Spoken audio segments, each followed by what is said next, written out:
हालांकि हमने तो 150 लाख देख ले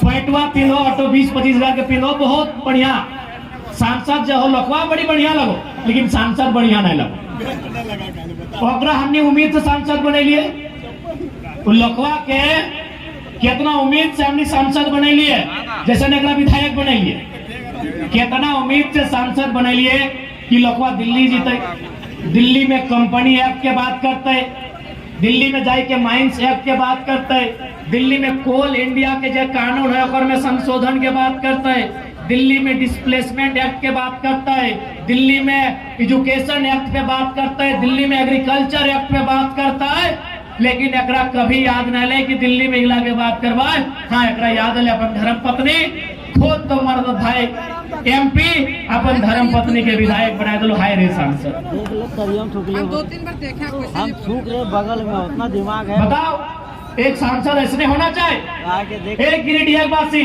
चाचा तोरा कयो गोड़ लगा चाचा चश्मा वाला हाँ ऐसा सांसद होना चाहिए चाचा बताओ खुद सांसद और पत्नी विधायक सुनिए कहा की गलत थाईलैंड न करने 3 गो कंपनी ऑस्ट्रेलिया कपड़ा दुकान और एगो सुन लिया अगर टेंडर लिया वाला की कहा वाले कोल क्लासिक के माध्यम से टेंडरों खुदे लो बेटा योजना भी खुद लेके वो सांसद के और टेंडरों खुदे लो हाय रे सांसद हटो तो कार्यकर्ता ही लगे दी रहे कि झंडे ढोए भी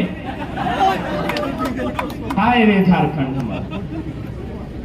बताओ कहे आज ये व्यवस्था कहे वाले बताओ न हमने अपन वोट के बारे में सोच लिए वोट यानी भविष्य वोट यानी एजुकेशन पे बात वोट यानी रोजगार पे बात वोट यानी कोयला पे बात वोट यानी विस्थापन पे बात लेकिन तो ईमानदारी से कहा तो वोट दिए एक समय के शिक्षा में बात करके वोट डला के रोजगार में बात करके वोट डला के कोयला में बात करके वोट डला वोट का लगी के 500 दे नहीं आ रही थी तो अगर गलती ना हो गलती हमने को अपन गलतियां माने हैं तो यदि हमने शिक्षा पे बात करके वोट डाला तो शिक्षा पे बात बतले यदि हमने रोजगार पे बात करके वोट देते लिए तो रोजगार पे बात बतले कि ना लेकिन आज सांसद केवल अपन घर परिवार अपन गिदर पुत्र बात करो हमने पैसा लेके वोट डाला ऐसा सांसद के दोबारा मौका नहीं मिलना चाहिए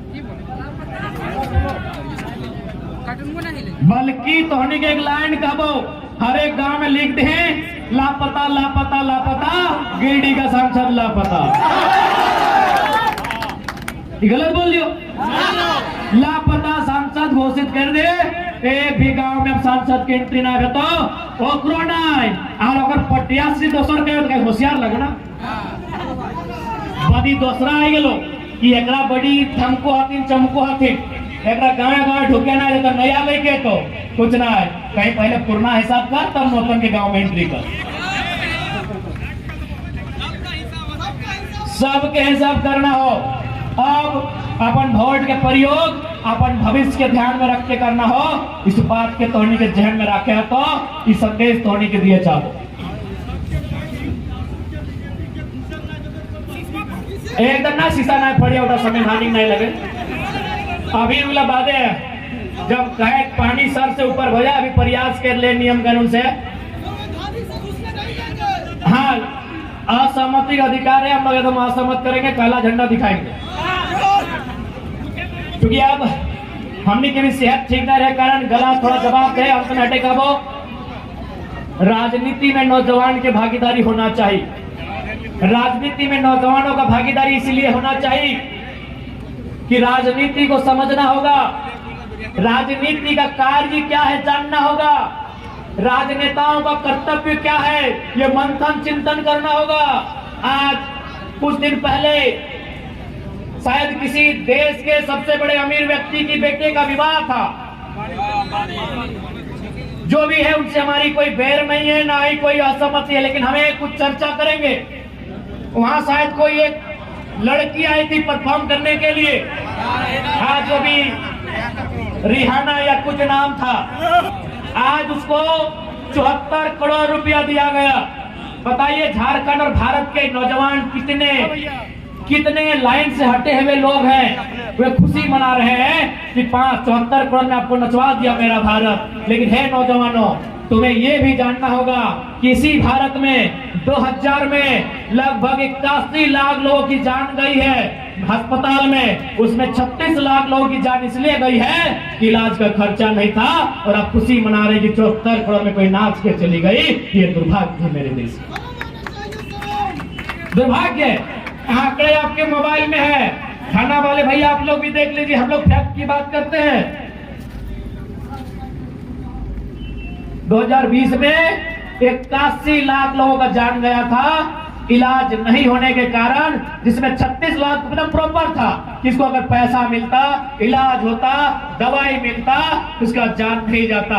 हे नौजवान, तुम इस बात की खुशी मना रहे हो कि रिहाना नाच के चली गई। तुम्हें जानना होगा उसने 74 करोड़ रुपया वसूला है। आज तुम बहुत गलत रास्ते में जा रहे हो नौजवान। ये धर्म के नाम पर, ये जात के नाम पर, ये हिंदू मुसलमान इंडिया पाकिस्तान के नाम पर तुम्हें गलत रास्ते पर लेके जाया जा रहा है। जिस देश में 36 लाख, 36 नहीं नौजवानों, 36,000 नहीं, 36 लाख लोग इसलिए मर गए कि उनके पास इलाज का अभाव था। और उसी देश में 74 करोड़ कोई देश का अमीर आदमी डांस करने में लुटा देता है। ये भारत की तस्वीर नहीं होनी चाहिए, ये भारत की तस्वीर नहीं होनी चाहिए। इसलिए हे नौजवानों, इन दलाल नेताओं का साथ छोड़ो।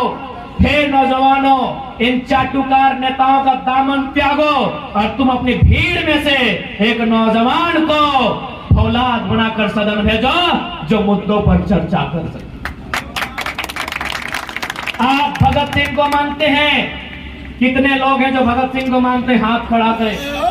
सभी मानते हैं। ए पुलिस वाले दादा, आप भी मानते हैं? हाथ यहाँ तो खड़ा कीजिएगा।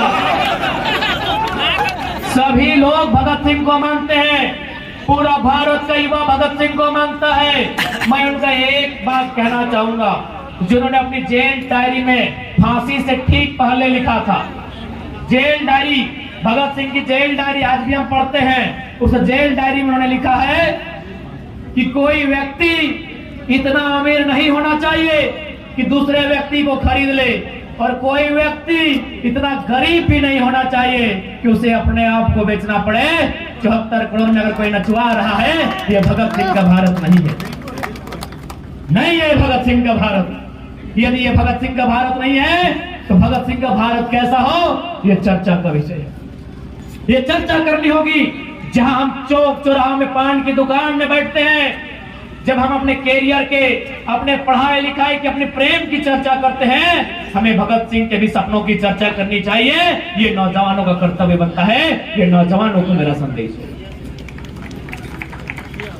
हमें चर्चा करनी हो, हमें समझना होगा कि भगत सिंह का भारत कैसा, गांधी का भारत कैसा हो, अंबेडकर का भारत कैसा हो, आजाद अशफाक उल्लाह खान और कलाम का भारत कैसा हो, ये हमें समझना होगा। मैंने कलाम का जिक्र किया, एक पंक्ति उन पर भी कहूंगा। इस देश के राष्ट्रपति हुआ करते थे डॉक्टर एपीजे अब्दुल कलाम। जब उनका देहांत हुआ, जब उन्होंने अपने शरीर को त्यागा, एक टीम उनके घर गई, यह जानने के लिए गई कि राष्ट्रपति ने अपना पूरा जीवन सादगी से बिताया है, मरने के बाद ये क्या क्या छोड़ के गए, कितना धन दौलत छोड़ के गए, कितना रुपया पैसा छोड़ के गए। एक team doctor APJ Abdul Kalam के घर गई, उनके घर की तलाशी ली गई। आपको बताना चाहेंगे, एक दो कमरा मिला 10 बाय 10, जिसको हम लोग 40 भीतर बोलते हैं। एपीजे अब्दुल कलाम साहब की जब तलाशी ली गई, 2 कमरा मिला 10 बाय 10 का। उस कमरे में 2500 किताबें थी, उस कमरे में 2500 किताबें थी। 12 या 16 डॉक्टरेट की डिग्रियां थी जो उनको उपाधि में मिला था। डिग्रियां उपाधि में मिलती है, यानी 12 या 16 डॉक्टरेट की उपाधि थी जो डॉक्टर साहब को उपाधि में मिला था। शायद 3 या 4 फटे मोजे थे, शायद 4, क्योंकि जोड़ा में होता है। 4 फटे हुए मोजे थे, कुछ कमीज थी और कुछ पतलून थी। उसके अलावा 1 रुपए का ढेला तक नहीं मिला था। ऐसे राष्ट्रपति थे एपीजे अब्दुल कलाम।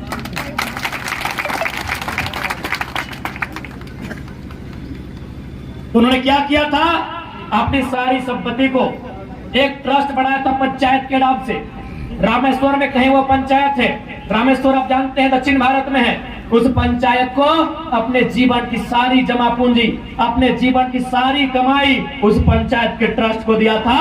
तो हम लोग एपीजे अब्दुल कलाम को सिद्धांत को जिंदा करते हुए गिरिडीह लोकसभा के गिरिडीह में खड़ा होकर ये वचन देते हैं, अगर हम लोग एमपी जीतते हैं तो एक ट्रस्ट बनेगा और जो एमपी का सैलरी होगा 2,91,000 25% रखेंगे भाई हम लोग कोई पॉइंट होता, बाकी उस ट्रस्ट के माध्यम से गिरिडीह लोकसभा को एपीजे अब्दुल कलाम के आदर्श को फिर से जिंदा किया जाएगा। गिरिडीह में उसका ट्रेलर दिखाया जाएगा। यदि हम लोग गिरिडीह फतह करते हैं तो ये सोनू जी की तरह, चंद्र प्रकाश चौधरी जी की तरह कंपनियों फैक्ट्रियों में हिस्सा नहीं होगा, बल्कि जो हमारा खुद का सैलरी होगा 2,91,000 उसमें भी 75% ट्रस्ट के